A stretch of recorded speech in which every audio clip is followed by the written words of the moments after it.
Esta é a Jovem Pan News. A rede da informação.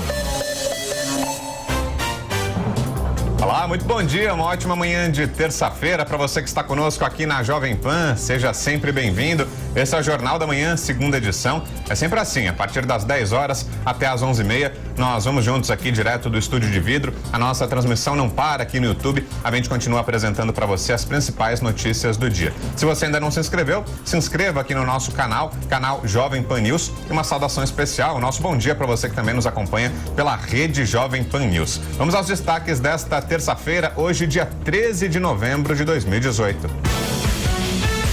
Jair Bolsonaro volta a Brasília para discutir a reforma da Previdência e se reunir com presidentes de tribunais. Essa é a sua segunda viagem à capital desde a vitória nas urnas. Ministro do Superior Tribunal de Justiça, Nefe Cordeiro, concede liberdade ao empresário Joesley Batista e a outros presos da Operação Capitu. Natasha Mazaro. Deflagrada na última sexta-feira, a operação investiga se a JBS pagou propina para políticos do MDB em troca de benefícios do Ministério da Agricultura em 2014 e 2015. Ex-procurador de Justiça do Rio, Cláudio Lopes, recebeu mais de 7 milhões de reais em propina, segundo o Ministério Público. Lopes ainda recebeu um extra de 300 mil a mando de Sérgio Cabral quando fazia campanha para o cargo.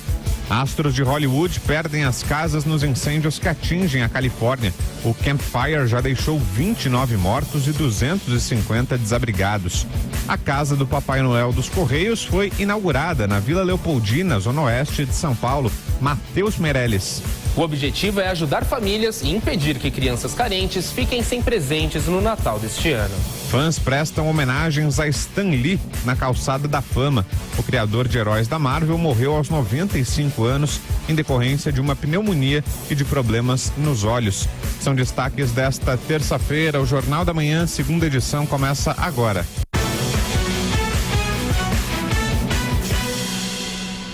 E o coordenador da transição de governo em Brasília, Onyx Lorenzoni, procura o presidente da Câmara, Rodrigo Maia, para conversar sobre o futuro do cenário político. Reportagem de Luciana Verdolim. Olha, depois das críticas de que estaria faltando uma maior articulação política do novo governo junto ao Congresso Nacional, o coordenador aqui da transição em Brasília, Onyx Lorenzoni, ele se apressou em procurar o presidente da Câmara, o deputado Rodrigo Maia. O objetivo foi conversar sobre o cenário atual e também o cenário futuro. O novo governo já se comprometeu a não interferir na disputa pelas presidências da Câmara e Senado no ano que vem. E Onyx admitiu que aprovar qualquer ponto da reforma da Previdência ainda este ano está cada vez mais difícil. O que eu ouvi da ausculta feita a dezenas de parlamentares é de que o cenário não é favorável para qualquer tipo de questão relativa à Previdência no cenário e no modelo que está lá, de uma emenda constitucional. O presidente eleito Jair Bolsonaro também já afirmou que a reforma vai ficar mesmo para o ano que vem. Mas hoje ele vai receber aqui em Brasília propostas de mudanças infraconstitucionais, ou seja, que não mudam a Constituição e com isso não precisam dos 308 votos. Trabalhar ou não para avançar nessas medidas auxiliares vai depender exclusivamente do presidente eleito. O secretário da Previdência Social do governo Temer, Marcelo Caetano, esteve ontem aqui reunido no gabinete de transição com a equipe de Bolsonaro e apresentou metodologias e projeções de longo prazo do regime geral da Previdência Social. Dentro da equipe do novo governo, a expectativa continua sendo de fechar o nome de todos os ministros até o fim do mês. O coordenador da campanha de Bolsonaro, Gustavo Bebiano, por exemplo, deverá assumir a Secretaria-Geral da Presidência.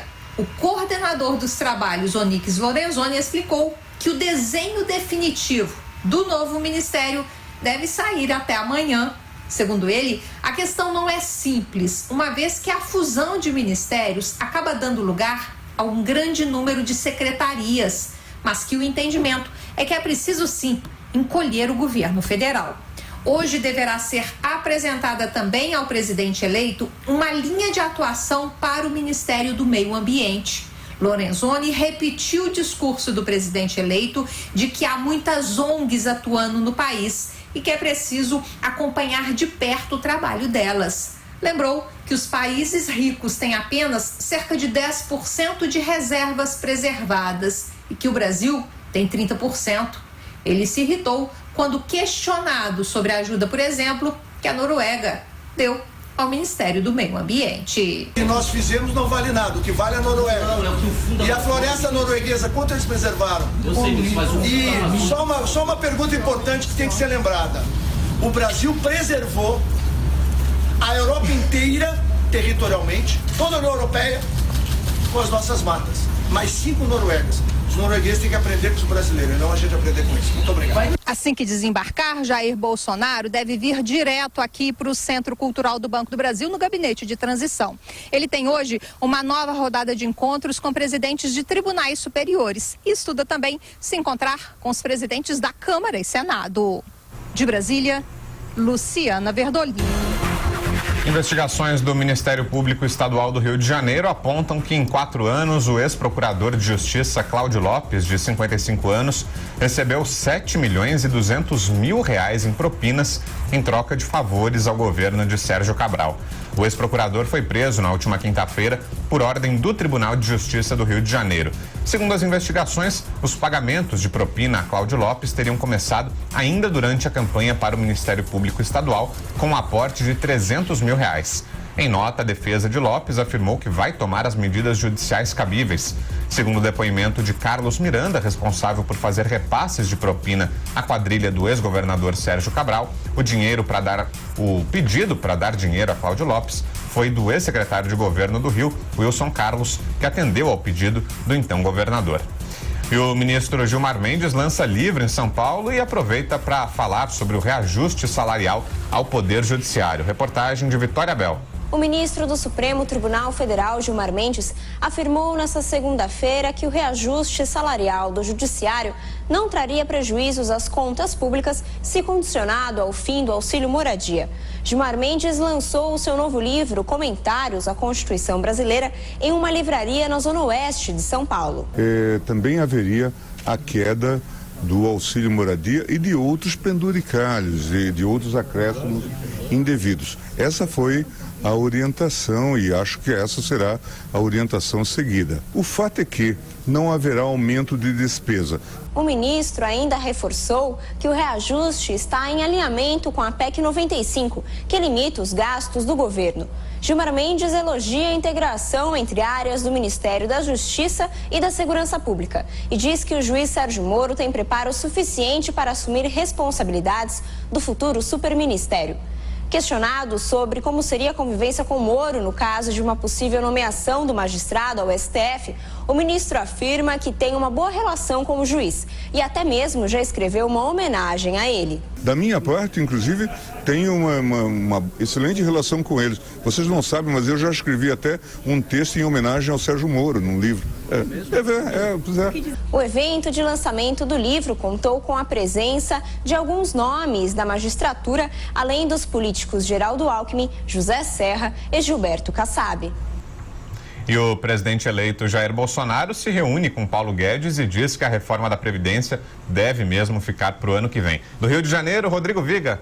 A reforma da Previdência dificilmente vai ser aprovada este ano e a reforma que terá que ser feita no futuro precisa ser com um coração racional e não apenas pensar nos números.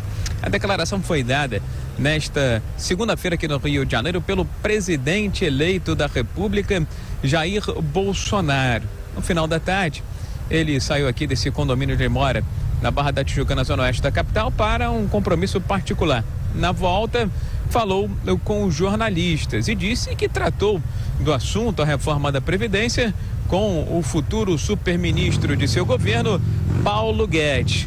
Na ocasião, os dois chegaram a uma espécie de consenso que dificilmente haverá brecha, espaço político para a aprovação da reforma da Previdência, aquela que está defendida por Michel Temer há 2 anos, ainda nessa legislatura.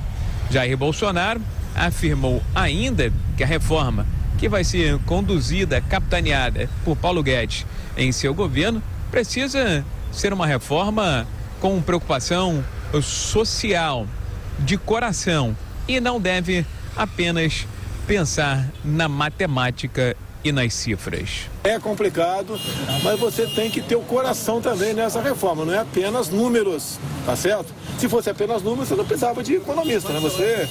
Qualquer um decidiria ali a questão em cima dos números de forma fria, e nós não queremos isso. Bolsonaro está seguindo para Brasília nesta terça-feira e ainda hoje deve anunciar nomes de novos ministros. A perspectiva é que o parlamentar Luiz Mandetta, do Democratas, seja anunciado como novo ministro da Saúde. As conversas já começaram sobre a especulação de que a atriz Maitê Proença poderia assumir o Ministério do Meio Ambiente. Fontes da campanha descartaram esta possibilidade chamada de maluquice. Sobre a escolha de Joaquim Levy para a presidência do BNDES, Jair Bolsonaro afirmou que não conhece o economista, mas endossa o nome por indicação do super futuro ministro Paulo Guedes. Do Rio, Rodrigo Viega. 10h13 e os representantes da Polícia Federal e das Polícias Civis encaram com expectativa o futuro Ministério da Justiça, agora no comando de Sérgio Moro. Thiago Muniz. Delegados veem a indicação de Sérgio Moro com expectativa e prometem reforçar demandas de autonomia junto ao Ministério da Justiça. Representantes da Polícia Federal e das Polícias Civis compareceram nesta segunda ao Fórum Nacional da Inteligência Aplicada ao Combate à Criminalidade em São Paulo. Além das discussões relacionadas ao tema, os participantes também se manifestaram a respeito das perspectivas para a área no governo Bolsonaro. O presidente da Associação de Delegados da PF, Edvandir Félix de Paula, deve se reunir com o Moro nos próximos dias e defender bandeiras já tradicionais da categoria. A principal pauta que nós vamos levar é o fortalecimento no longo prazo da polícia. Fortalecimento por meio da autonomia, por meio da proteção do nosso orçamento, um mandato para o diretor-geral. Então, é o sistema de proteção da Polícia Federal que a gente já fala há bastante tempo e acreditamos que o Dr. Moro pode ser uma boa oportunidade de defesa e de implementação dessas medidas. As polícias judiciárias dos estados querem maior participação na estruturação de políticas do novo Ministério da Justiça. O presidente do Conselho Nacional dos Chefes de Polícia Civil, Emerson Wentz, lembra que a maior parte dos crimes investigados passam pelas polícias locais. 95% do Código Penal, da legislação penal esparsa, ela passa pelas polícias judiciárias dos estados. Então é naturalmente importante e é lógico e óbvio que se diga isso, que o futuro ministério, futuro ministro possa dar uma atenção especial, porque naturalmente são as polícias judiciárias que trabalham na investigação dos latrocínios, nas investigações dos homicídios, nas investigações de roubo a banco, do crime organizado, das facções. O Ministério da Justiça no governo Bolsonaro deve ser reunificado com o da Segurança Pública, trazendo a Polícia Federal e o DPEM para a gestão de Sérgio Moro. Além disso, a nova pasta deve controlar o Conselho de Controle de Atividades Financeiras, o COAF, hoje subordinado à Fazenda, e também a Controladoria Geral da União, hoje um ministério próprio. Agora o comentário de Felipe Moura Brasil. Bom dia, Felipe. Bom dia, equipe ouvinte do Jornal da Manhã. A cúpula do PT orientou Fernando Haddad a viajar por todos os estados do país para fortalecer o partido para as eleições municipais de 2020, disseminando discurso de defesa dos direitos humanos e contra retrocessos. Em primeiro lugar, a cúpula do PT é o presidiário Lula, o resto é subalterno. Em segundo lugar, Haddad, que perdeu no primeiro turno a eleição municipal em São Paulo em 2012 para João Dória e em segundo turno a eleição presidencial de 2018 para Jair Bolsonaro, só fortalece o bonde dos derrotados.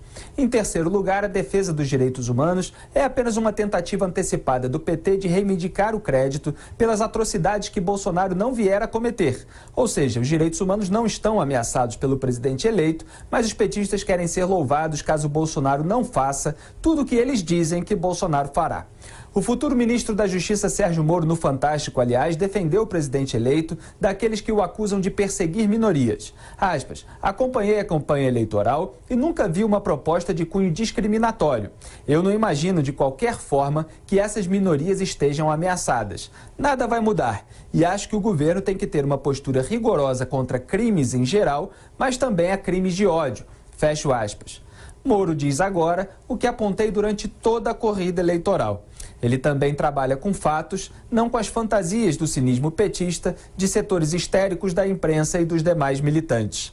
O maior risco de retrocesso no Brasil, apesar das provas volumosas em vários processos, continua sendo uma eventual soltura de um ex-presidente criminoso, que ainda incentiva da cadeia seus subordinados a confundirem a cabeça do povo. Eu sou Felipe Moura Brasil, para o Jornal da Manhã. Os gastos com o pessoal respondem por 75% do orçamento do Ministério da Defesa. Compreendem os pagamentos, soldos, aposentadorias, pensões e encargos sociais. Trabalho da Consultoria de Orçamento da Câmara dos Deputados atestou que apenas 7,5% dos recursos foram canalizados para investimentos nesse ano. Nas Forças Armadas, a cúpula já receia, no momento, uma falta de recursos para a renovação de equipamentos. O Tesouro Nacional deve divulgar ainda nesta semana um relatório de avaliação da situação financeira dos estados. Ao todo, 15 deles não devem atingir a nota mínima para obter o aval da União ao refinanciamento de dívidas. O Espírito Santo deve aparecer como o único estado que teve a nota prevista. O Piauí é o único que melhorou a nota, passando de C para B. São Paulo continua com nota B. O déficit habitacional brasileiro chegou a 7.770.000 unidades no ano passado. É o maior número desde 2007, segundo um estudo da Fundação Getúlio Vargas. Nesses 10 anos, a falta de moradias aumentou em 508.000 unidades. As famílias de baixa renda são as mais afetadas por esse problema habitacional. E agora, a previsão do tempo, uma terça-feira quente aqui em São Paulo, o sol saiu forte nessa semana. Vamos saber se fica assim durante o feriado também. Desirê Brant. A terça-feira promete mais um dia de calor em todo o Brasil, mesmo onde tem previsão de chuva. E tem previsão de chuva pesada no Rio Grande do Sul por causa da aproximação de uma frente fria. As pancadas vêm acompanhadas de muita ventania, descargas elétricas e tem até risco para granizo. Devem ocorrer pancadas de chuva também em boa parte da região sudeste, centro-oeste, região norte e ainda no interior do nordeste. Agora, entre Santa Catarina, Paraná e interior de São Paulo, o tempo segue seco e com a temperatura lá no alto. Por falar nisso, antes de chover forte no Rio Grande do Sul, a temperatura ainda chega aos 35 graus em Porto Alegre. Vai fazer 34 graus em Cuiabá e 38 graus em Teresina. Em Salvador, a máxima fica em torno dos 31 graus. Na capital paulista, terça-feira fica com o tempo mais firme e a temperatura passa dos 30 graus. Amanhã, quarta-feira, também vai fazer calor. A máxima prevista é de 31 graus na capital paulista e acima até dos 32 graus nas áreas mais ao norte da cidade. Já tem previsão para algumas pancadas de chuva. Essa chuva ganha força entre a quinta e a sexta-feira por causa de uma frente fria. E aí o calor deve diminuir, mas longe de fazer frio. Quer saber mais da previsão para a sua cidade e para todo o Brasil? Então acesse tempoagora.com.br. Desirê Brant da Somar Meteorologia. É com vocês nos estúdios da Jovem Pan. Obrigado, Desirê. Agora 10h21, direto para Brasília. José Maria Trindade já por lá. Bom dia, Zé Maria. É isso, Vitor. Muito bom dia a todos. Olha, Vitor, o presidente eleito Jair Bolsonaro já está aqui em Brasília e deve, nesta semana, definir aí novos nomes para a futura equipe do governo. A expectativa aí é de mais 4 ou 5 nomes nesta semana. Auxiliares dele me disseram que já existem os nomes praticamente confirmados, mas que é preciso dar um tempo para que essas pessoas possam resolver as suas vidas pessoais. Jair Bolsonaro também vai começar a discutir a política. É evidente que o futuro governo já carrega ali, Vitor, problemas com o Congresso Nacional. Tanto é que o presidente da Câmara, o deputado Rodrigo Maia, reclamou que não tem nenhuma indicação do futuro governo e não há conversas com líderes, presidentes dos partidos, e esta é a grande novidade. Alguns dizem que é uma boa novidade, né? Não chafurdar, não negociar no Congresso Nacional, mas o caso é que um presidente da República precisa sim conversar e interagir com o Congresso Nacional. O debate é sobre que moeda se usa para fazer esse entendimento.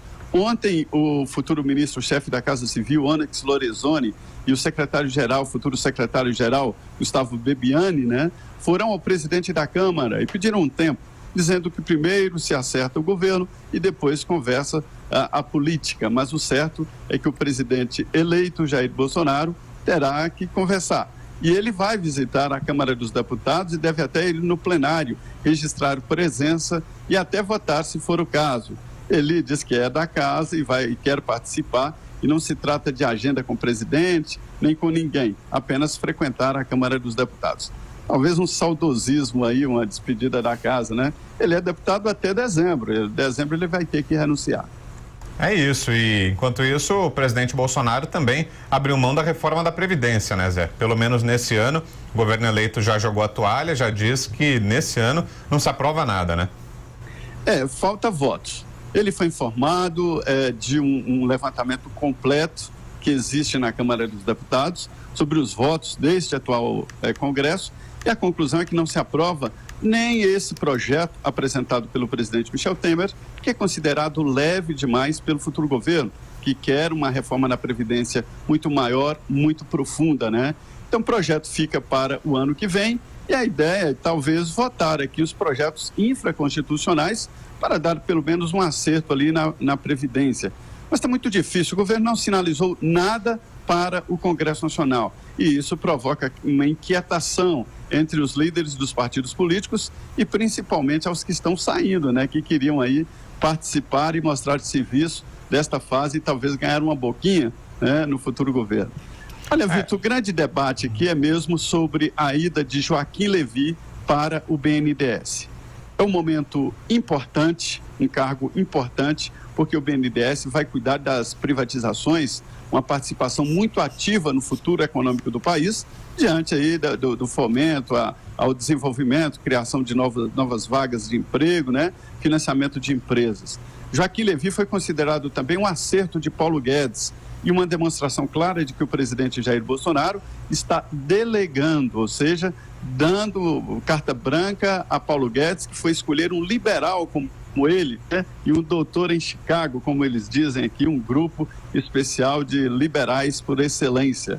Então, Joaquim Levy foi bem aceito, terá um papel importante e fica até com uma reserva ali no Ministério da Economia. Caso falte aí o Paulo Guedes, ele pode muito bem assumir postos importantes no futuro governo, uma aquisição. Pois é, né? E pegou bem também porque dá uma ideia de autonomia, né, Zé? O presidente Bolsonaro, durante a campanha, foi muito criticado, né, pelo perfil dele, por adversários que diziam que ele seria muito concentrador, muito autoritário, né? Mas, na verdade, ele vai delegando, escolheu o juiz Sérgio Moro para o Ministério da Justiça, agora o Joaquim Levy, que é um ex-ministro da presidente Dilma Rousseff, né? Então, vai dando a ideia de que está escolhendo realmente os melhores de cada uma das áreas, né? E a autonomia, insisto, né? No caso do juiz Sérgio Moro, ele entra com carta branca, é o que se chama em política de porteira fechada, né? É o ministro que chega e pode nomear os diretores, pode nomear o diretor da Polícia Federal, Polícia Rodoviária Federal, COAF, enfim, autonomia total. E o Paulo Guedes está tendo. Agora, ele dá uma linha geral. No caso aí do Joaquim Levy, ele quer transparência e abertura do BNDES. Assim, vamos ficar sabendo como foram e quais foram os empréstimos do Brasil para vários países e financiamento de obras longe daqui com dinheiro daqui, né? É isso. Zé Maria Trindade continua lá em Brasília, vai acompanhar os desdobramentos dessa visita do presidente eleito Jair Bolsonaro. Volta ao longo do dia aqui na programação da Jovem Pan. Até mais tarde, Zé. Bom dia, bom trabalho para você. Muito bem, Vitor. Bom dia a todos. Agora um rápido intervalo, daqui a pouco tem mais do Jornal da Manhã, segunda edição. Até já.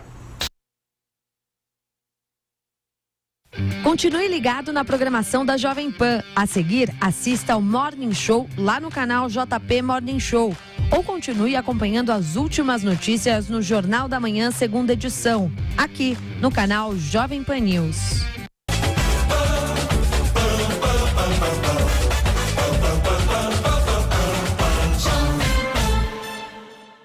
Meus amigos da Jovem Pan, meio de semana com jogos muito importantes. O Palmeiras joga contra o Fluminense, embora seja numa situação tranquila no Campeonato Brasileiro, precisa vencer porque, dependendo dos resultados, ele já pode ser campeão domingo, no jogo que o Paraná levou lá para Londrina para facilitar grana e dificultar a vida dele. Já está rebaixado, bom para o Palmeiras que não tem nada com a história. O jogo contra o Fluminense é muito importante para que o Palmeiras já fique tranquilo com relação a fechar o campeonato o quanto antes. Mas o jogo mais importante desse meio de semana é na quinta-feira. O São Paulo, agora com o André Jardini, vai receber o Grêmio e briga com o Grêmio pela 4ª vaga na fase de grupos da Libertadores. Isso é fundamental. O São Paulo vai para a Libertadores, ou pré-Libertadores, ou na fase de grupos. Só que a pré-Libertadores agora está sendo disputada em 4 jogos. Ou seja, você vai ter que voltar mais cedo, vai ter que se preparar mais cedo, vai dar menos férias para os seus jogadores, vai ter menos tempo para preparar um time que, de novo, está confuso. Então é fundamental para o São Paulo ficar entre os 4 melhores do campeonato. O Grêmio é mais forte, mas esse é o tipo de jogo que o São Paulo precisa decidir, precisa mostrar a que veio, precisa garantir todo o bom trabalho que o Aguirre fez em cima de um resultado positivo contra o Grêmio. Portanto, meio de semana muito legal. A gente vai acompanhar tudo aqui na Jovem Pan. E neste meio de semana tem muita bola rolando aqui na Jovem Pan pelo Campeonato Brasileiro, que já está chegando ao seu final. Quarta-feira o Palmeiras entra em campo, vai enfrentar o Fluminense, 9h45 da noite. E você sabe, nós iremos transmitir no AM, no FM e também no nosso canal no YouTube. Na quarta-feira também tem o jogo do Corinthians. Cruzeiro e Corinthians vão jogar 9h45. Esses 2 jogos terão transmissão aqui no Jovem Pan Esportes no YouTube. Na sequência, quinta-feira. Quinta-feira é feriado, mas também é dia de muita bola rolando. O Flamengo vai enfrentar o Santos pelo Campeonato Brasileiro. Esse jogo que acontece às 5 horas da tarde. E na sequência tem o jogo mais esperado desta rodada, que será entre São Paulo e Grêmio, 7 horas da noite no estádio do Morumbi. A Jovem Pan também vai transmitir. Para fechar a semana, sexta-feira tem o jogo da Seleção Brasileira, amistoso contra o Uruguai. Brasil em campo a partir das 6 horas da tarde, transmissão aqui pela Jovem Pan.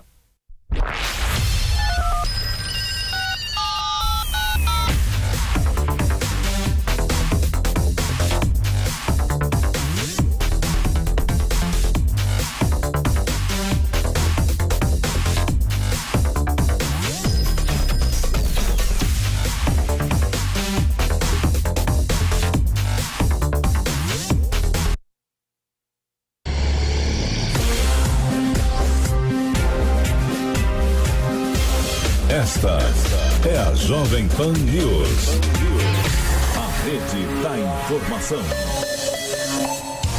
Estamos de volta com o Jornal da Manhã, segunda edição. Deixa você o convite mais uma vez. Se você ainda não se inscreveu, se inscreva aqui no nosso canal. É bem fácil, você clica aqui embaixo, se inscreve e aí passa a receber as nossas atualizações, notificações. Sempre que a Jovem Pan entra no ar, você é o primeiro a ser avisado. Já temos mais de 1.100.000 inscritos, é muita gente nos acompanhando, mas se não é o seu caso, falta você. Corre lá, se inscreve aqui no nosso canal Jovem Pan News. E mais 3 pessoas foram ouvidas ontem no caso do sítio de Atibaia. Reportagem de Afonso Marangoni. O empresário Fernando Bittar afirmou nesta segunda-feira, em depoimento na Operação Lava Jato, que é um dos proprietários do sítio Santa Bárbara, em Atibaia. Bittar disse que sua família mantém grande proximidade com a do ex-presidente Luiz Inácio Lula da Silva. O empresário declarou à juíza federal Gabriela Hardt, que comanda provisoriamente as ações da Lava Jato, que o sítio foi colocado à disposição de Lula para acomodar parte do acervo presidencial e para o petista fazer uso do local. Fernando Bittar também teria autorizado o ex-presidente e a ex-primeira-dama Marisa Letícia a realizar reformas para adequação da propriedade. Questionado sobre as benfeitorias que foram feitas por grandes empreiteiras, Bittar declarou que pensava que o casal estava pagando pela reforma. Doutora, vou falar uma coisa para a senhora. Eu imaginei que eles estavam pagando. Na minha cabeça. O senhor presidente? Tia Marisa e o presidente Lula. Tá. Eles que estavam pagando. Então, na minha cabeça não tinha nada ilícito. Uhum. Não tem nada de ilícito no fato desse estar pagando. Ah, uma grande empreiteira. Na minha cabeça, desculpa, doutora, mas o presidente Lula saiu com uma popularidade enorme, as pessoas queriam agradar ele era um cara querido. Agradar uma coisa, mas pagar uma reforma de 700 mil, 300 mil? Não pagar, ele contratar uma empresa e pagar, não vejo problema. Se ele pagasse, se tivesse feito, aí a questão pode ser ética, pode ser uma discussão, mas do ponto de vista de negociata não tinha nenhuma. Na minha cabeça eles estão pagando a obra. Contrataram uma grande. Eu não faria. Fernando Bittar também disse que as obras do sítio de Atibaia foram superdimensionadas, porque na realidade elas são simples e não envolvem valores vultosos. Outro depoimento foi o do ex-assessor especial de Lula, Rogério Pimentel, que era responsável pelo acervo presidencial. Pimentel afirmou que as questões de reformas no sítio eram conversadas com a ex-primeira-dama Marisa Letícia. Não era Dona Marisa, pelo fato de ser dura, tão direta, tão dura em relação a isso aí, ela era muito possessiva, a questão feminina dela, a parte dela, era muito possessiva em relação ao presidente. Ela não queria muito contato, porque inclusive quando a gente chegava muito perto, ela já falava assim: o que você quer aqui? Tá, vai, depois a gente conversa. E nunca foi. E ela me proibiu terminantemente de comentar com o presidente a respeito disso. Porque eu também não questiono também, porque é uma coisa pessoal dela, não teria por que eu estar interferindo. Rogério Pimentel disse ter visitado o sítio de Atibaia algumas vezes para reportar a Marisa Letícia o andamento das obras. O advogado Roberto Teixeira também foi ouvido em Curitiba. Ele disse que foi consultado por Fernando Bittar para a aquisição do imóvel e afirmou ter convicção que o empresário é o proprietário. A única coisa que eu sei era que era a propriedade do Fernando.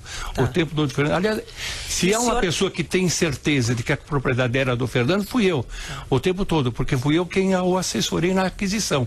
Então eu tenho a mais absoluta e estou seguro de que a propriedade era do Fernando. Roberto Teixeira declarou que tinha conhecimento que parte do acervo presidencial seria armazenado na propriedade. Em nota, a defesa de Lula afirmou que o depoimento de Fernando Bittar não deixou qualquer dúvida de que ele é o proprietário de fato e de direito do sítio de Atibaia. O advogado de Lula, Cristiano Zanin Martins, afirmou que os depoimentos evidenciaram que Lula não sabia das reformas e que não existe relação entre as obras e os contratos da OAS e da Odebrecht na Petrobras. O interrogatório do ex-presidente Lula está marcado para a próxima quarta-feira, às 14 horas.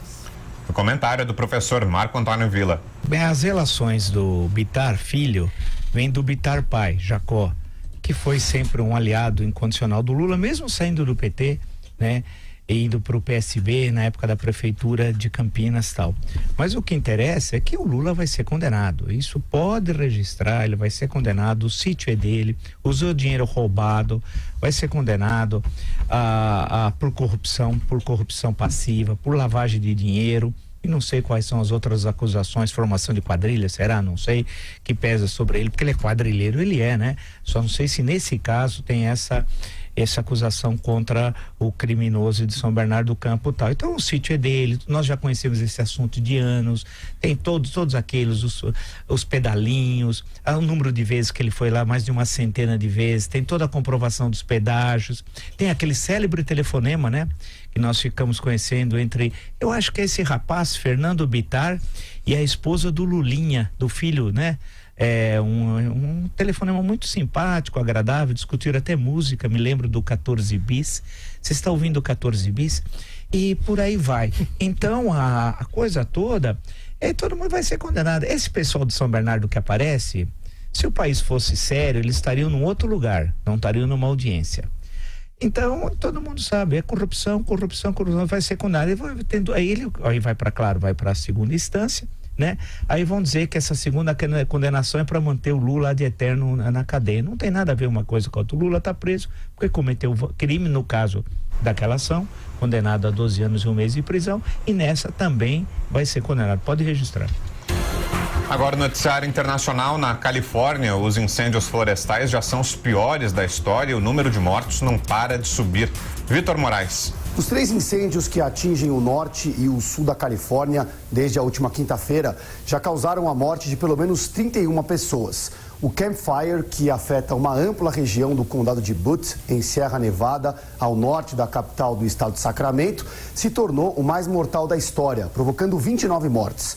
228 pessoas ainda estão desaparecidas e 250 mil tiveram que deixar suas casas. O Departamento Florestal e de Proteção de Incêndios da Califórnia calcula que vai precisar de 3 semanas para conseguir controlar totalmente a situação. Ao sul, na região de Los Angeles, ocorrem outros 2 incêndios, sendo o maior o Usley, que já deixou 2 mortos. O outro é o Rio, que já foi 75% controlado, segundo os bombeiros. Juntos, os incêndios já consumiram uma área de 809 quilômetros quadrados, pouco maior do que o município de Campinas, em São Paulo. No sul do estado, o Woolsey Fire afeta os condados de Ventura, onde fica a cidade de Malibu, residência de várias estrelas de Hollywood. Lady Gaga, Guilherme Del Toro, Will Smith tiveram que abandonar suas casas e postaram nas redes sociais para incentivar outras pessoas a evacuar. O ator Gerard Butler fez um vídeo que mostra sua casa em Malibu, completamente destruída pelas chamas. Ele pediu para a população ajudar e reconhecer o trabalho dos mais de 8.000 bombeiros que foram mobilizados. A Califórnia vive uma onda recente de incêndios de grandes proporções. Em agosto, o Mendocino Complex, também ao norte, atingiu uma área equivalente à cidade do Rio de Janeiro, enquanto uma série de incêndios deixou 44 mortos no ano passado. De acordo com o chefe do Departamento de Combate a Incêndios, a tendência é que a situação piore nos próximos dias por causa do tempo seco e dos ventos fortes, em especial no sul, no estado onde o Woolsey está apenas 10% contido. E agora de manhã as autoridades atualizaram o número de mortos, já são 44 mortos. E se você não nos acompanha pela internet, as imagens são impressionantes. As imagens que a gente exibiu aí na reportagem do Vitor Moraes. É um drama, né? Os moradores vão correndo em meio ao fogo, os carros passando pela estrada cercada pelo fogo. Uma situação dramática lá na Califórnia. Agora o Rio de Janeiro, aí no Rio não tá pegando fogo, mas deve estar perto, né, Viga? O sol saiu forte aqui hoje. Imagino que aí no Rio tá pior ainda, né? Bom dia. Tô olhando. Boa tarde, bom dia para você, Brau. Bom dia para o ouvinte internauta da Jovem Pan. Tô olhando aqui naqueles termômetros de rua. Eles não são muito confiáveis, não. Eu confio neles como eu confio nos políticos. E você, Brau? Bem pouquinho, né? Também não dá para levar muita fé, né? Dependendo da rua que você tá, a temperatura sobe 3, 2 graus, né? Não dá para levar a sério. Aqui tá 27 graus nesse momento na região central do Rio de Janeiro. Isso é nos dados do comércio, né, meu caro Brau? Ouvintes internautas da Jovem Pan, mês de setembro, pior mês de setembro em 16 anos, desde o início da série do IBGE, melhor dizendo, em 18 anos, porque a série começou em 2000, queda de 1,3%, queda dessa puxada por alimentos e também por combustíveis. Na comparação com setembro do ano passado, houve um pequeno crescimento de 0,1%, mas no ano passado, né, meu caro Brau, que no finalzinho do ano o governo resolveu botar a grana na economia, lembra do PIS, FGTS e coisa e tal? Aí isso deu uma dinamizada, né? E aí a turma usou o dinheiro para pagar conta ou para fazer novas dívidas, correto, Brau? É isso, teve o FGTS inativo, né, no final do ano passado, daí nesse ano agora o PIS-PASEP, né, que também é um benefício que estava parado, né? Todo o dinheiro que foi liberado para o trabalhador. Então, aí você pega a base de comparação, setembro do ano passado foi um mês muito mais forte e por isso o crescimento é apenas 0,1%. Agora esperar para o comércio os meses de outubro e especialmente novembro e dezembro, porque tem duas datinhas importantes em novembro e dezembro, né, meu caro Brown? Dezembro todo mundo já sabe, né? Época de comer rabanada, chester, peru, festejar e coisa e tal. Natal, não é isso, Brown? É isso. E antes, em novembro? Black Friday. É isso. Tem mexido muita gente antecipa, né? A Black Friday ganhou um impulso danado aí nos últimos anos, porque tem muita gente deixando de fazer compra no Natal e já comprando os presentes agora em novembro, aproveitando as ofertas, né? Exatamente, Brown. Inclusive, aqui, para construir estatisticamente uma série histórica, uma metodologia, tem uma série de critérios, coisa de estatística, de matemática, aquilo que nós adoramos, né, meu caro Brau? Mas, inclusive, já uma espécie de deslocamento do eixo da pesquisa aí nos últimos anos, justamente por conta do fenômeno Black Friday, porque, como você falou com muita propriedade, tem muita gente deixando de comprar no Natal, comprando antecipadamente, ou se presenteia antecipadamente, né, Brau? Ou então compra e guarda, não é isso? Tá valendo também, né? Comprar, guardar e entregar só no dia 25, não é isso? Não vai? É o seminovo, né? Praticamente novo, né? Não vai dar para trocar, né? Porque o prazo de troca vai vencer, mas se não for roupa, se não for nada que vai ter que trocar, vale a pena. Tem isso também. Meu caro Brown, ouvintes internautas da Jovem Pan, teve uma grande operação da polícia em Itaguaí, que fica na região metropolitana do Rio de Janeiro, entre a noite de ontem e a madrugada de hoje. 3 supostos criminosos morreram e 7 foram presos pela polícia. Agora há pouco também houve um ataque de bandidos à UPP, a Unidade de Polícia Pacificadora, ali no conjunto de favelas do Alemão, na zona norte do Rio de Janeiro. O policiamento está reforçado por lá. De madrugada, Brown, nós tivemos bandidos roubando, explodindo, jogando pelos ares, caixas eletrônicos de uma agência bancária no bairro da Tijuca, zona norte da capital. O mais curioso disso tudo é que há 2 semanas, praticamente na mesma rua, o alvo foi um banco público federal. E agora, 2 semanas depois, um banco público privado. Você imagina, tá dormindo lá no remanso do lar, descansando, de repente, aquele estrondo. Você fica imaginando que o prédio tá ruindo, que pode ser, sei lá, qualquer coisa, um furacão, alguma erosão, algum deslizamento, até mesmo um terremoto, né, Brown? Mas não. Eram bandidos jogando caixas eletrônicas pelos ares, a polícia chegou e houve troca de tiros e a situação ficou bem mais tensa. Hoje é dia de anúncio, tá bom, Brown? Hoje tem novidade aqui no Rio de Janeiro. Anúncio? Anúncio do quê? Do novo chefe da Polícia Civil do governo de Wilson Witzel. Sabe que o atual chefe da Polícia Civil, Rivaldo Barbosa, ele era da divisão de homicídios e está trabalhando aí com os militares da intervenção. Wilson Witzel já escolheu o futuro chefe da Polícia Civil e o futuro comandante da PM deve ser anunciado também nos próximos dias. Mas hoje, o delegado Márcio Vinícius Braga vai ser confirmado como futuro chefe da Polícia Civil do Rio de Janeiro, um cargo importante e de muitas atribuições, eu diria até riscos também, né, meu caro Brown? Claro, sem dúvida. Ele trabalha, não vai faltar. E também é possível que ele seja responsável por implementar aquele projeto do governador eleito de matar quem porta fuzil, né? Ou de atirar em qualquer pessoa que esteja portando um fuzil, né? Foi uma ideia durante a campanha que gerou uma polêmica danada, mas ele não voltou atrás, né? Mesmo com a repercussão negativa, continua firme. Tá com o pé firme, tá com fuzil, não tem autorização para portá-lo, para ter a posse, para manusear o equipamento. Chumbo grosso. Essa é a visão, a análise feita pelo governador eleito Wilson Witzel. Eu conversei agora há pouco, sabe com quem, Brown, pelo telefone? Com quem? Com o Marcelo Caetano, que é o secretário de Previdência do Ministério da Fazenda.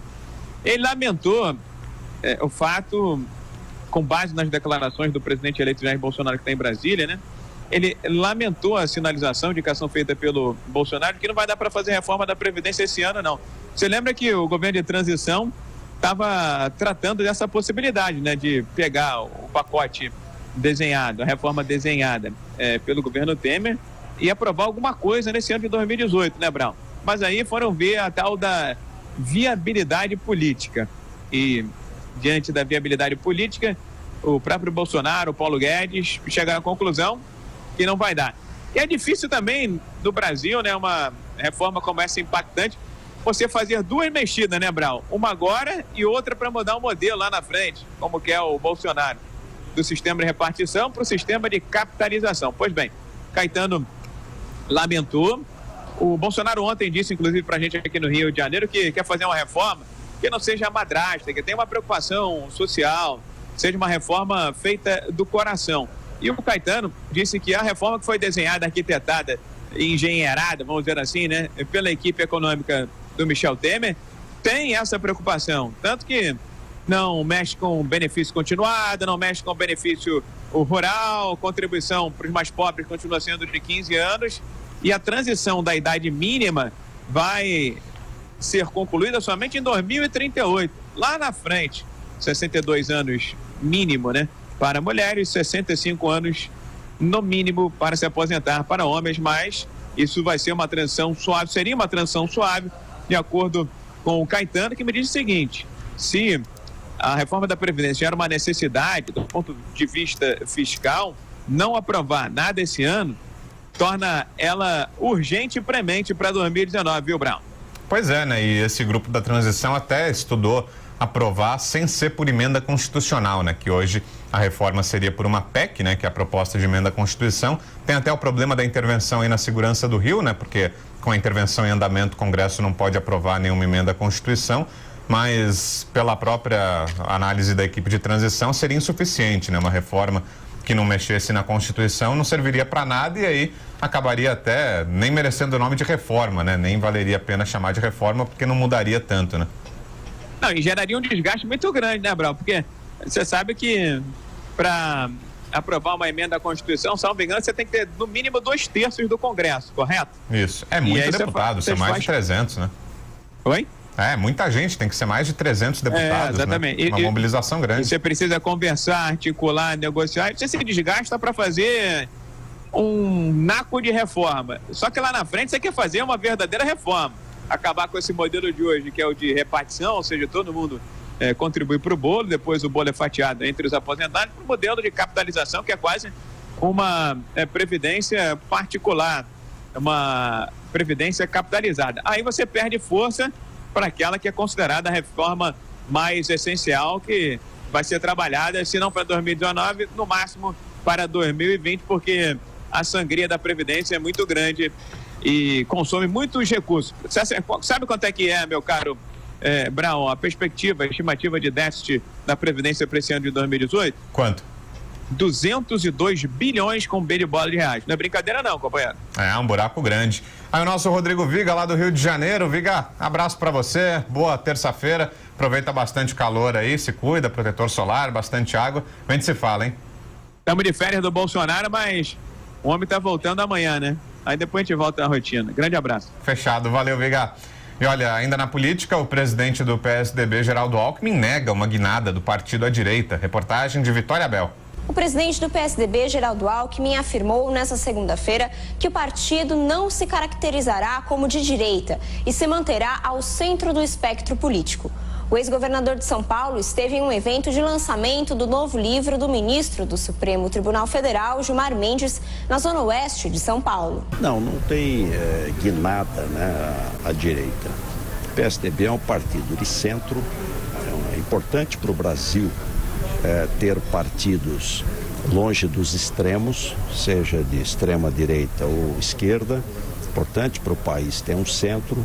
É um partido de centro, crítico, reformista, moderno, liberal na economia, Esse é o bom caminho. O partido do Tucano está em um impasse sobre seu futuro desde o fim das eleições, com a derrota de Alckmin e a vitória de João Dória na disputa ao governo paulista. O ex-prefeito de São Paulo, que demonstra clara simpatia pela política mais à direita do presidente eleito Jair Bolsonaro, tem sido citado como nova aposta para a renovação do PSDB. Ao ser questionado sobre o possível destaque do governador eleito de São Paulo como nova liderança da legenda, Alckmin igualou Dória a outros governadores eleitos. Todos os governadores eleitos são lideranças importantes, isso é natural, e participarão do processo, tá bom? O ex-governador menciona que mais discussões sobre o destino tucano serão feitas em congresso do partido programado para o início do ano que vem. Segundo ele, propostas e o próprio estatuto do PSDB poderão ser debatidos. Para o senador José Serra, também presente no evento, não faz mais sentido classificar partidos em esquerda ou direita. Segundo ele, também não é o momento de se fazer oposição ao governo eleito de Jair Bolsonaro. Eu diria que não é um problema de número, de centro, esquerda, direita, meia esquerda. É um problema de trabalhar direito de maneira produtiva para o país.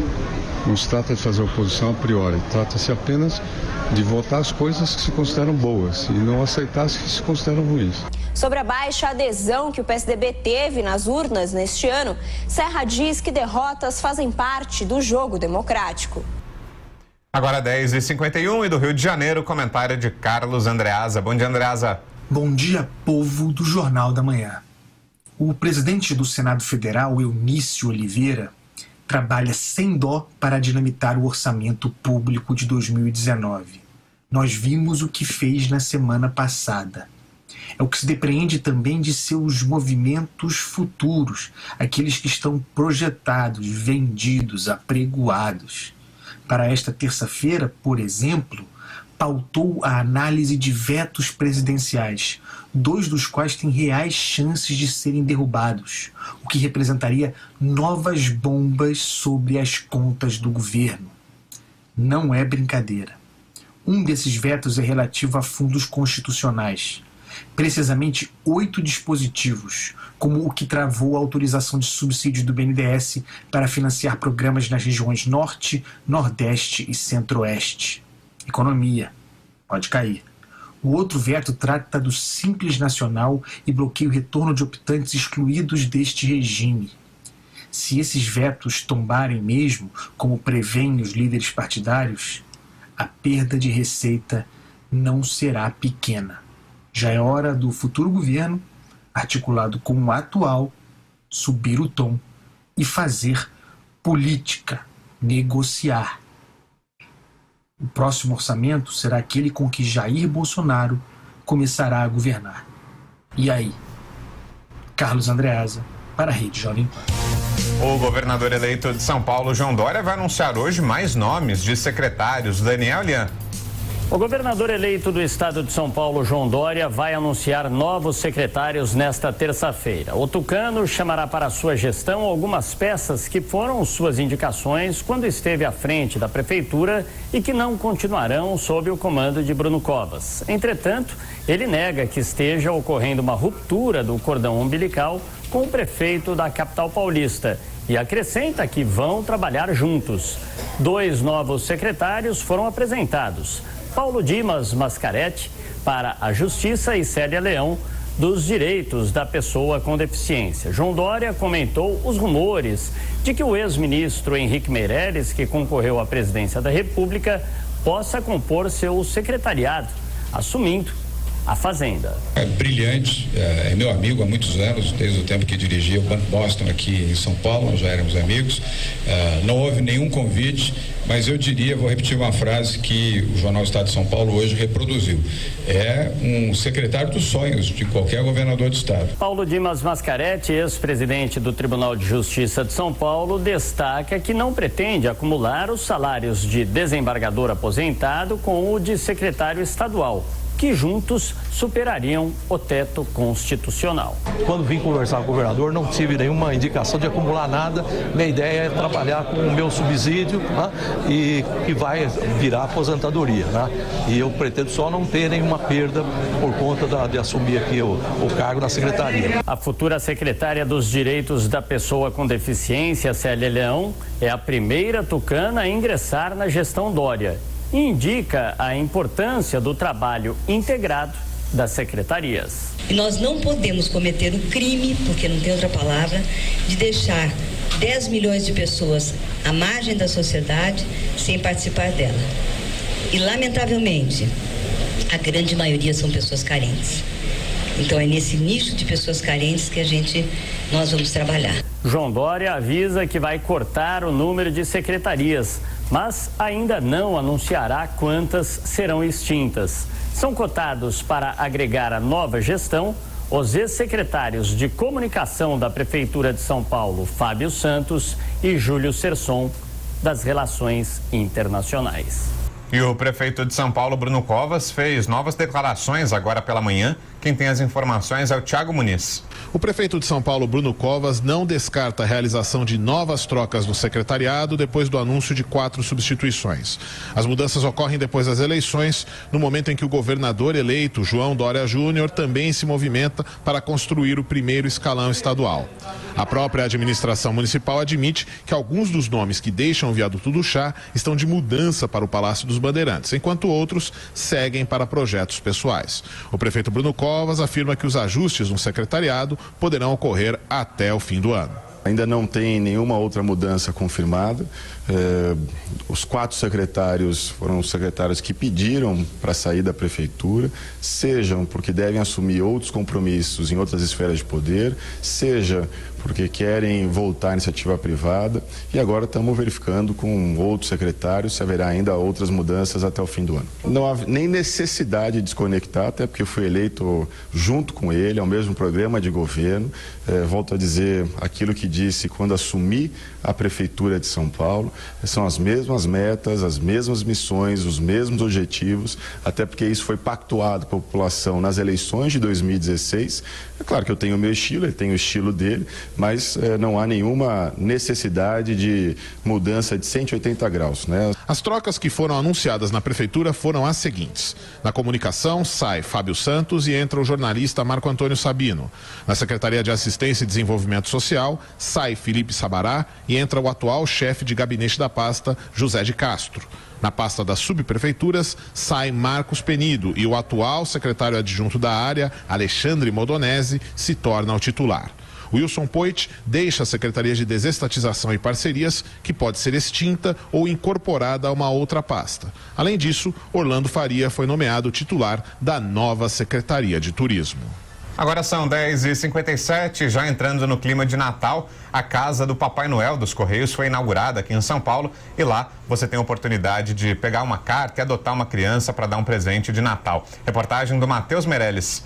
Os sonhos de Natal de milhares de crianças carentes já podem ser realizados em todo o país. Foi inaugurada em São Paulo nesta segunda-feira a Casa do Papai Noel dos Correios. O local e outras unidades distribuídas pelo Brasil estão recebendo cartas de meninos e meninas que não têm possibilidade de receber presentes da família em 25 de dezembro.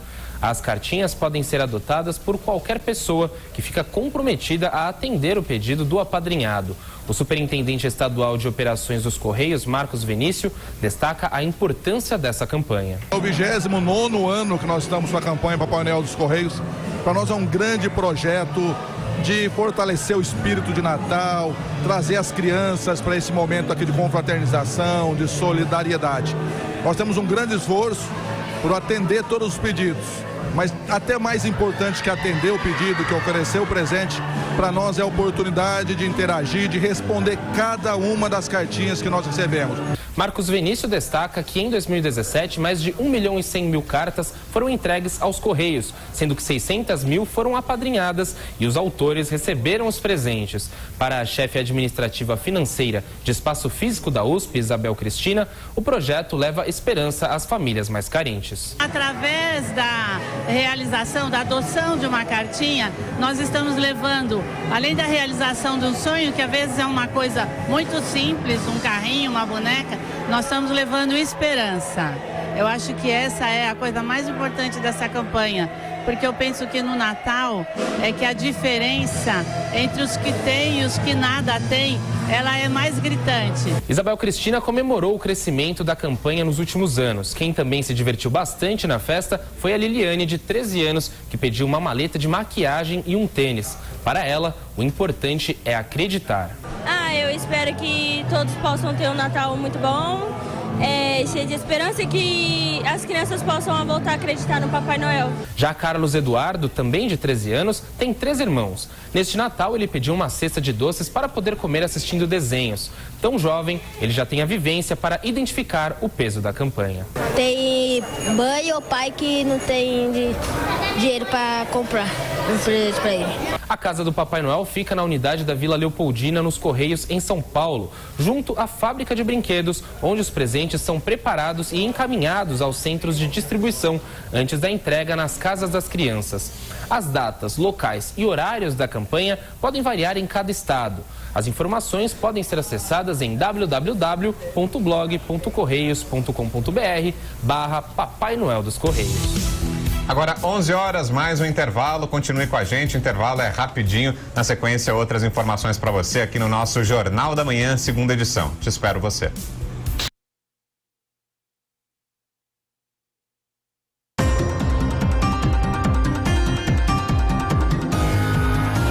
Direto da redação. O Conselho Nacional de Educação aprovou nesta quinta-feira nova regra que permite que até 20% das aulas do ensino médio diurno possam ser à distância. Para o período noturno, esse número cresce para 30%. A norma faz parte das novas diretrizes curriculares nacionais do ensino médio, que serão adicionadas à Lei de Reforma do Ensino Médio, aprovada em 2017. O dispositivo já previa a possibilidade de educação à distância, mas não a regulamentava. Rafael Lucchesi, membro do Conselho Nacional de Educação e relator da Comissão do Ensino Médio, que votou a nova regra de ensino online, disse que a medida não será obrigatória. Ou seja, cada rede ou escola poderá adotá-la por opção. No caso específico de EAD, é uma opção. É uma opção que cada rede, sistema ou escola fará. E ela vai fazer isso a partir da sua proposta pedagógica, que é liderado por educadores.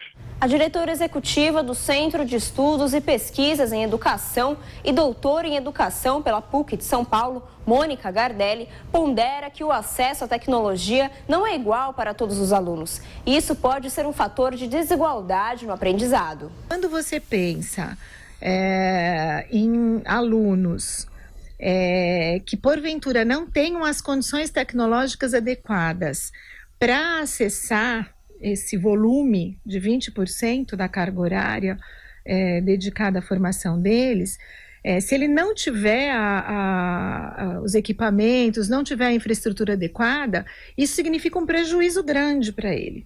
A pedagoga também ressalta a importância do aluno ser monitorado durante essas aulas e que a relação do aluno-professor não pode ser perdida. Essa oportunidade ela tem que ser aplicada com muita cautela e considerando vários fatores que envolvem a responsabilidade pelo aluno, se ele vai estar sendo acompanhado ou não, em que modelo essa educação à distância vai ser fornecida, essa carga horária vai ser oferecida. A gente não pode esquecer que o papel do professor na relação com o aluno, ele é muito maior do que simplesmente a transmissão de conteúdo. Ele tem muitas outras contribuições. Essa relação é uma relação que permite a formação do estudante em várias dimensões. As novas diretrizes passam a valer assim que o documento elaborado pelo Conselho Nacional de Educação for publicado.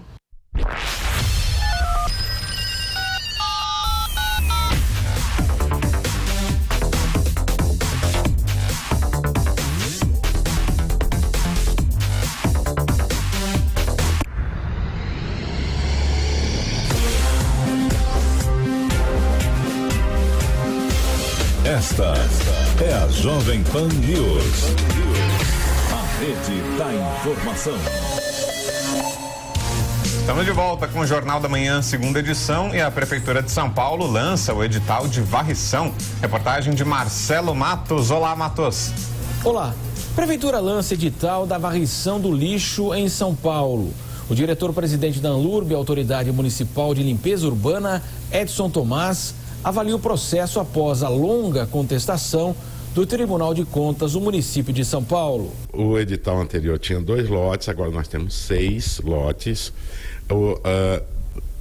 Cada empresa só pode ganhar 1 lote, portanto a gente diversificou, deu mais oportunidade, diminuiu o tamanho dos territórios para essa limpeza. Quer dizer, o que eu sinto é que há 1 ano a gente vem fazendo contrato emergencial. Contrato emergencial, ele tem 6 meses de duração. Uma licitação como essa, ela pode chegar a 5 anos de duração ou 6, se quisermos. O que fica muito difícil para nós planejarmos qualquer coisa na área de varrição, tipo mais ecoparque, mais pátios de compostagem, mais campanha de conscientização ambiental como essas, com empresas que assinaram contrato de só 6 meses. Fica muito mais fácil fazermos isso com empresas que vão assinar contratos hoje garantidos de no mínimo 3 anos. Quando é assim, elas têm muito mais segurança em fazer os investimentos necessários. O serviço é bilionário, na casa de 1 bilhão e 200 milhões de reais por ano, para 250 toneladas de lixo diárias. A China aumenta as importações de produtos brasileiros nesse ano. Quase 27% das exportações brasileiras foram para o país asiático nos 10 primeiros meses do ano passado. A participação chinesa era de 22,5%. O aumento é visto como decorrência da guerra comercial entre a China e os Estados Unidos. O TST reconhece cláusula coletiva de contrato de trabalho que prevê pagamento de piso profissional apenas ao empregado com, no mínimo, 1 ano de experiência. O dispositivo consta de uma convenção coletiva de trabalho firmada por entidades sindicais do Pará. Com isso, a Corte restabeleceu a validade da cláusula da convenção firmada por entidades patronais e de trabalhadores do Estado. A cláusula havia sido declarada nula pelo TRT da 8ª Região, que compreende os estados do Pará e do Amapá. A equipe de transição do governo Bolsonaro faz pente fino para cortar apadrinhados políticos nas cúpulas de bancos estatais. O objetivo é mapear executivos nomeados nas gestões do PT e do MDB com salários de até R$60 mil. O levantamento está sendo feito por grupos de voluntários, de funcionários de carreira das instituições. Esse pente fino atinge toda a máquina pública, com destaque para o Banco do Brasil, a Caixa Econômica Federal, BNDES, o Banco do Nordeste e o Banco da Amazônia. E girando a nossa reportagem, a Justiça mandou soltar o empresário Joesley Batista, Natasha Mazaro. O ministro do Superior Tribunal de Justiça, Nefe Cordeiro, concedeu liberdade ao empresário Joesley Batista e os demais presos na Operação Capitu, deflagrada pela Polícia Federal na última sexta-feira. Ele entendeu que os fatos investigados eram antigos e a omissão não era motivo suficiente para a prisão. A operação investiga se a JBS, do grupo JF, pagou propina para políticos do MDB em troca de benefícios no Ministério da Agricultura em 2014 e 2015. Ao todo, 18 pessoas foram presas. De acordo com o advogado de defesa de Joesley Batista, André Calegari, o pedido de prisão foi equivocado. Requentou fatos, já pretéritos, que já haviam sido narrados pelos colaboradores, não havia nada de novo, eles haviam prestado 3 depoimentos. Esses fatos são oriundos da própria colaboração premiada, de anexos já entregues à Procuradoria-Geral da República, e que não havia um fato novo ou uma omissão. Isso está muito claro. Para o advogado, houve a indução para tal erro do Poder Judiciário, que foi corrigido pelo ministro do STJ. André Calegari reforçou que Joesley Batista vem colaborando com a PF, que o acordo de delação continua em vigor, porque o Supremo Tribunal Federal ainda não decidiu sobre o pedido de rescisão. A Operação Capitu se baseou na delação do doleiro Lúcio Funaro, apontado como operador do MDB. De acordo com Funaro, a JBS teria pago 30 milhões de reais pelo pacote de medidas do governo que a beneficiariam. 8 minutos, agora o comentário do professor Marco Antônio Villa. Todo o episódio que envolveu a JBS e o suborno de altas autoridades da República. Temos que lembrar do caso agora tão recente, né? Um episódio tão triste, é o caso do Rocha Loures, né? Rocha Loures, já que o Augusto estava fazendo referência a depoimentos absurdos, o do Rocha Loures foi uma das coisas mais patéticas que eu vi nesse ano. Eu vou dizer nesse ano porque são tantas na história do Brasil, né? Ele diz que o Ricardo Saúde lá, ou Saúde, como queiram, deu a mala para ele e ele pegou a mala sem saber que tinha o dinheiro. E ele falou, vai sair o avião. Mas ele foi para casa dele. Pô, você vai para o aeroporto quando você vai tomar um avião, né? E aí ele pegou a mala e não sabia o que fazer com a mala. E disse que ficou super nervoso. Jogou no porta-malas do carro e saiu com o táxi e tal. É um negócio tão absurdo, porque ele pensa que todo mundo é idiota. Poxa vida, ele deixou a mala, devolveu com 465 mil reais e os 35 ficou para ele. Aí eu fico imaginando, tem essa dúvida do Rocha Loures que envolve o JBS e o Joesley, porque isso é tudo com o Joesley. O Joesley é a cabeça da quadrilha, é quadrilheiro, era para estar preso em prisão perpétua, trabalhos forçados, bens confiscados, tá solto. A pergunta que fica é o seguinte, não foi anotado o número das cédulas que estavam na mala de 500 mil reais? Devia ter sido anotado, porque se ele tirou 35 e depois, 2 dias depois, devolveu os 35 mil reais, foram os mesmos 35 mil reais? São coisas que a gente fica imaginando, de onde veio aquele dinheiro? E aí o que aconteceu? O Rocha Loures está solto. Pô, o Brasil inteiro assistiu a corridinha dele aqui na Rua Pamplona, isso tem que ser resolvido. O eleitor deu 2 sinalizações muito claras em outubro, no dia 7 e no dia 28. O eleitor quer mudança mesmo, não é possível. O Joesley, tudo que ele fez, ele tá solto, ele subornou altas autoridades da República, ele encontrou o presidente da República às 10h40 da noite, entrou, teve aquela conversa antirrepublicana, ele estaria, segundo a gravação é possível intuir, subornando Eduardo Cunha e teria, supostamente, segundo ele, a concordância do presidente da República. Isso é gravíssimo, além de ser subornado a altas autoridades, né? E como é que fica tudo isso? O BNDES, muita coisa ocorreu dentro do BNDES que nós não sabemos, né? E passou o tempo e ele está solto.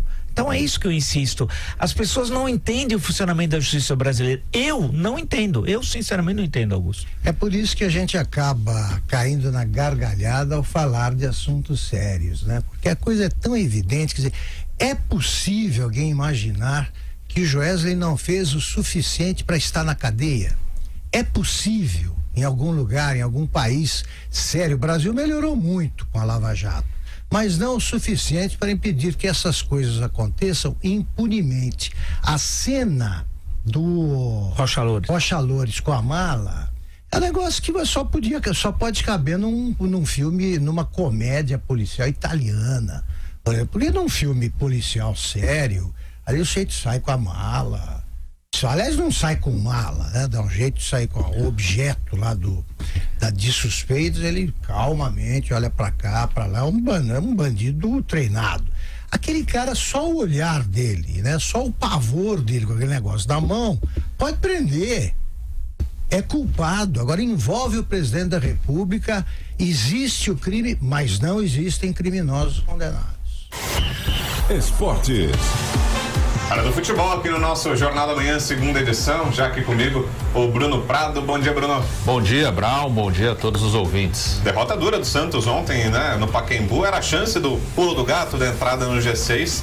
Não aconteceu, né? É uma derrota dura e surpreendente, né? O jogo foi horroroso. Eu trabalhei nesse jogo. O Santos jogou muito mal mesmo. É pra lamentar, né? Sim. Que dó, que pena. Foi duro, não foi fácil, dose, não. Hein? O jogo foi ruim. O Santos mereceu perder, isso é indiscutível. Mas não era um resultado que estava nos planos de ninguém, né? Acho que ninguém contava com isso. E dá uma mexida no campeonato, né? Na Libertadores, como você falou, o Santos perdeu a chance de pegar o 6º lugar, né? Que seria a última vaga ali na pré-Libertadores. Por enquanto, o Santos está em 8º. E a Chapecoense subiu a pontuação da zona do rebaixamento. Ela está em 17º, é o primeiro ali, é o time que está fazendo aquele limite, né? A pontuação da Chapecoense é a pontuação limite nesse momento. Está, por exemplo, a 3 pontos do Corinthians, né? Que é o atual campeão brasileiro. Assusta toda a turma que está perto ali.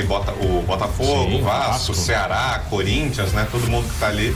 A zona subiu, né? Tava em 35, olha, subiu para 37. Do 10º colocado para a zona do rebaixamento, a diferença é de 4 pontos. É muito pouco, né? Tá muito embolado, né? Metade do campeonato briga para não cair. Pois é, né? Enquanto isso, na parte de cima, amanhã tem rodada e um jogo importante do Palmeiras, né, Bruno? Amanhã, Palmeiras e Fluminense. É, o jogo aqui em São Paulo, o Palmeiras tem a oportunidade de dar mais um passo rumo a um título. Eu acho quase impossível que o Palmeiras perca esse título, até pela regularidade do time, pela tabela. A tabela é bem favorável ao Palmeiras. O Palmeiras, ele pega 3 times que estão na zona de rebaixamento, né, daqui até o final, inclusive o Paraná, que já está rebaixado, pega o Vitória, pega o América, então pega o Vasco, que tá muito Fluminense mal e também, Vasco, né? Esses são os 5 adversários. Então, ninguém do 10º para cima. Ninguém. Então a chance do Palmeiras confirmar o título é enorme e é uma questão de tempo. Acho que será antes da última rodada e amanhã ele pode dar mais um passo para buscar essa conquista. Corinthians joga fora de casa, né? Contra o Cruzeiro, né? Um jogo duro lá em Belo Horizonte, Cruzeiro campeão da Copa do Brasil. Corinthians, com essa vitória da Chapecoense, ficou ali no limite, sem poder errar.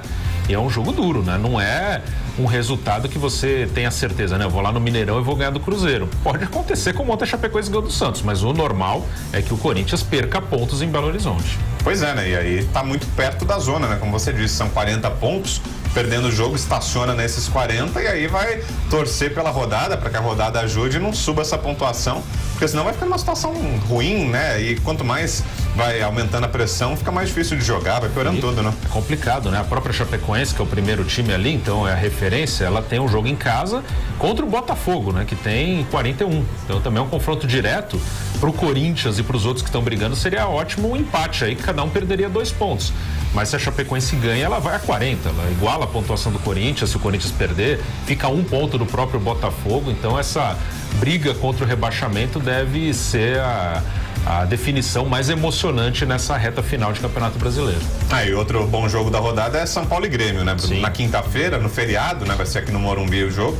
Tem Santos e Flamengo lá no Rio de Janeiro, isso, né? Se eu não me engano. À tarde. E São Paulo e Grêmio são os 2 jogos aí do feriado. E esse São Paulo e Grêmio vale muito, né? Vale muito, é um confronto direto. Os 2 vão entrar pelo menos na pré-Libertadores. A distância do 7º para eles é bem grande, mas tem a disputa pelo 4º lugar, pela vaga na fase de grupos. E hoje o Grêmio está na frente do São Paulo pelo número de vitórias, né? Os 2 estão empatados em pontos, o Grêmio tem uma vitória a mais, São Paulo agora com o André Jardine no comando até o final do ano pelo menos, então esse confronto é importante, né? O São Paulo precisa vencer para ultrapassar o Grêmio, um empate seria melhor para o time gaúcho, por estar na frente, mesmo que no critério de desempate, e também por jogar fora de casa, então o São Paulo precisa ganhar esse jogo. Pois é, né? E a seleção brasileira também já se apresentou, né, Bruno? Tem amistoso nessa semana, né? Amistoso contra o Uruguai, sexta-feira. Na outra terça, Camarões, os 2 jogos em Londres. E ontem, 3 mudanças na lista do Tite por lesão. O Marcelo, o Casimiro e o Felipe Coutinho foram cortados. E o Tite convocou o Alexandro, da Juventus, o Renato Augusto e o Rafinha Alcântara, do Barcelona. Então, 3 mudanças na lista do Tite. Tá certo, aí o Bruno Prado e daqui a pouco em detalhes toda a cobertura dentro do Camisa 10, meio-dia, né, Bruno? Isso, meio-dia o Camisa 10 e na sequência o Esporte em Discussão. Tudo aqui no YouTube, no nosso canal Jovem Pan Esportes. Valeu, Bruno, bom dia, bom trabalho. Valeu, Brown, obrigado, bom dia. E morreu aos 95 anos o responsável pela criação do universo Marvel, Vinícius Moura. Dos quadrinhos para a história. O homem responsável pelo universo Marvel, Stan Lee, morreu aos 95 anos. Ele sofria de pneumonia e de problemas de visão. Lee foi responsável pela criação de personagens icônicos como Homem-Aranha, Thor, Hulk, X-Men, Pantera Negra, Homem de Ferro e Demolidor. Se lançou na indústria dos HQs aos 17 anos como estagiário e na década de 40 teve a primeira oportunidade de escrever o texto de abertura de uma das histórias do Capitão América. Começava ali uma grande carreira de sucesso. Stan Lee ajudou na popularidade da Marvel como símbolo da cultura pop nos anos 60, a partir do lançamento da revista do Quarteto Fantástico, e expandiu os próprios personagens para a TV e para o cinema, onde também costumava fazer algumas participações especiais. You know, I guess one person can make a difference. Enough said. O legado do roteirista e editor será marcado também pela interação que promovia com os fãs dos quadrinhos que criava.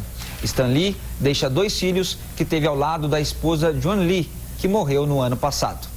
E os fãs de Stan Lee prestaram homenagens ao quadrinista, na estrela dele, na Calçada da Fama em Hollywood, logo depois do anúncio da morte. Uma série de mensagens, flores e desenhos dos heróis foram deixados na Calçada da Fama como uma homenagem a Stan Lee. O elenco do universo cinematográfico da Marvel usou as redes sociais para demonstrar luto. O presidente da Marvel Studios, Kevin Feige, relembrou como Stan Lee foi uma lenda e deixa agora um legado enorme. Ele postou no Twitter os seguintes dizeres: "Ninguém teve mais impacto na minha carreira e em tudo que fazemos na Marvel Studios do que em Stan Lee. Lee deixa um legado extraordinário que sobreviverá a todos nós. Nossos pensamentos estão com sua filha, sua família e seus milhares de fãs." O ator Chris Evans, que vive o personagem do Capitão América, também publicou uma homenagem. "Nunca haverá outro Stan Lee. Durante décadas, ele deu aos jovens e velhos aventura, fuga, conforto, confiança, inspiração, força, amizade e alegria. Ele exalava amor e bondade e deixa uma marca indelével em tantas vidas." Robert Downey Jr., o Homem de Ferro, agradeceu Stan Lee. "Devo a você tudo. Descanse em paz, Stan." Grandes figuras como Tom Holland, que vive o papel da última filmagem de Homem-Aranha, Ryan Reynolds, que interpreta o Deadpool, Hugh Jackman, conhecido por ser o Wolverine, entre outros, também fizeram homenagens nas redes sociais. Falando agora de um caso bárbaro da violência em São Paulo, o corpo do médico fundador do projeto Carretas da Saúde foi enterrado ontem sob forte comoção. Fernando Martins. Foi enterrado nesta segunda-feira no cemitério da Consolação, em São Paulo, o corpo do médico gastroenterologista Roberto Kikawa, fundador do projeto Carretas da Saúde, que há anos leva consultas e exames a pessoas carentes. Kikawa foi vítima de latrocínio na noite de sábado, quando foi baleado dentro de seu carro na Rua Manifesto, bairro do Ipiranga, zona sul de São Paulo. A polícia trabalha com a situação do latrocínio, mas também há a hipótese de o médico ter sido confundido com um policial. Isso é o que testemunhas disseram à polícia. A secretária do médico, que estava no veículo com a filha de 17 anos, disse às autoridades que um dos bandidos perguntou se Kikawa era da polícia. O delegado do 17º Distrito Policial, Wilson Zampieri, confirma a declaração das testemunhas. Não esboçou nenhuma reação. Eles falavam assim: você é parça, você é policial, você é polícia, você é parça. E tentou puxar ele do veículo, muito rápido, mas ele não esboçou reação. Tanto que ele não conseguiu nem desafivelar o cinto de segurança. Aí um deles já efetuou um disparo, praticamente queima-roupa, né? E na saída ele correu, ele deu outro disparo, pegou até no para-brisa. Foram 2 disparos. 2 disparos. A hipótese principal é o latrocínio. Apesar que não descartamos nenhuma hipótese, mas a hipótese mais viável aí que a polícia trabalha é o latrocínio. Essa hipótese é levantada pelo fato de Kikawa ter um veículo parecido, de mesmo porte e cor, ao de um policial do DEIC que na mesma região há 2 semanas interveio em um assalto que ocorria e trocou tiros com criminosos. Naquela ocasião, após o confronto, um dos bandidos foi preso e o outro morreu. As testemunhas disseram que o médico não conseguiu tirar o cinto de segurança para sair do carro como ordenavam os criminosos. O médico foi atingido 2 vezes na axila e no abdômen e não resistiu, mesmo tendo sido levado ao hospital do Ipiranga.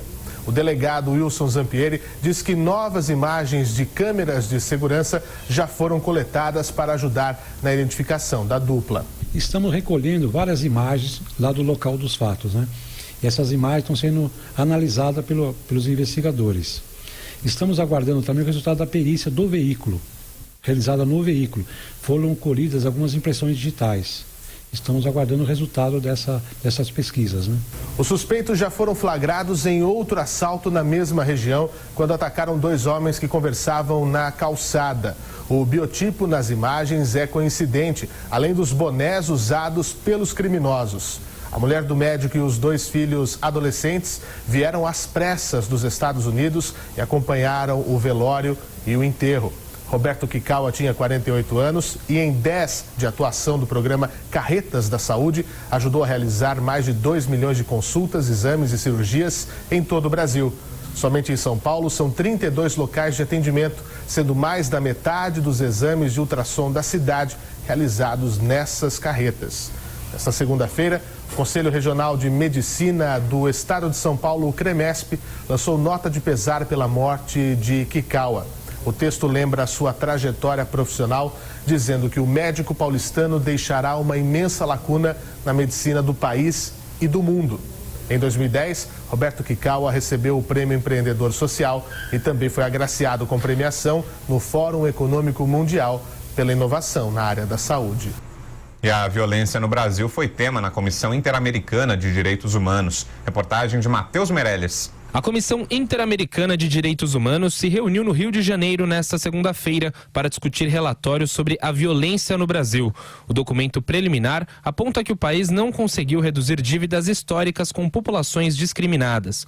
O colegiado teme que medidas de austeridade fiscal do governo do presidente eleito Jair Bolsonaro possam prejudicar políticas sociais que atendem populações mais pobres. Um grupo da comissão está analisando dados sobre violações de direitos humanos no Brasil desde o início de novembro, tendo visitado 8 estados. Os representantes alertam para o risco de que o Brasil volte para o mapa da Organização das Nações Unidas e destacam a redução dos processos de consultas públicas no país. Grande atenção foi dada também à situação chamada de desumana da Cracolândia, em São Paulo, e à crise em Roraima. Integrantes do colegiado alertaram ainda para a necessidade de uma intervenção do governo federal em episódios contra os direitos indígenas. Os representantes da CIDH também voltaram a se encontrar com autoridades para discutir sobre as investigações dos assassinatos da vereadora Marielle Franco e do motorista Anderson Gomes. A comissão cobra celeridade na resolução do caso. O período de maior risco da transmissão da febre amarela se aproxima e o Ministério da Saúde alerta para a importância da vacinação. As regiões metropolitanas do Rio de Janeiro, Belo Horizonte e São Paulo estão entre as áreas com mais possibilidade de infecção entre dezembro e março. O governo paulista, inclusive, vai instalar um posto de vacinação até em um dos caminhos entre a capital e o litoral norte. O posto volante na rodovia dos Tamoios vai funcionar amanhã e na quinta-feira dessa semana, na saída para o feriado prolongado da Proclamação da República. As doses serão aplicadas por profissionais do Grupo de Vigilância Epidemiológica de São José dos Campos e de cidades vizinhas. O infectologista Jean Gorenstein, do Instituto Emílio Ribas, ressalta que a doença tem alta letalidade, em torno de 40%, mas lembra que a vacina tem restrições. É importante que se lembre que nem todas as pessoas podem tomar a vacina, uma vez que ela é formulada por vírus enfraquecido. E, com isso, pessoas que estejam grávidas, amamentando, que façam uso de medicações que abaixem a sua imunidade, como corticoide ou tratamento de quimioterapia, não podem tomar a vacina. Moradores de outras localidades precisam estar imunizados antes de visitar as praias, mas a vacina leva 10 dias para fazer efeito e o turista deve se planejar. O vice-presidente da Sociedade Brasileira de Imunizações, Renato Kfouri, enfatiza que a doença é grave e a vacina é extremamente eficaz. Esse momento pré-estação do vírus da febre amarela, de circulação de maior intensidade, que é acompanhada da estação das chuvas, para nos vacinarmos agora. Então, para todos aqueles que vivem no estado, vão se dirigir ao litoral, para o interior, ou seja, residentes aqui no estado de São Paulo e no município de São Paulo, precisam ser vacinados. Também há recomendação para que os turistas evitem áreas de mata fechada e usem repelentes e roupas coloridas e compridas para reforçar a proteção. Na quarta-feira, véspera do feriado, o posto de vacinação da Tamoios funciona da 1 às 6 da tarde e na quinta, das 8 da manhã até às 5 horas da tarde. Agora são 11h27 e assim a gente encerra o nosso Jornal da Manhã, segunda edição. Agradecendo a você que nos acompanhou desde cedo aqui no nosso canal no YouTube. Na sequência, vem aí o Fernando Martins no comando do Ligado na Cidade pela rede Jovem Pan News. Você fica com a sua programação. Uma ótima terça-feira para você e amanhã estaremos de volta. Até lá.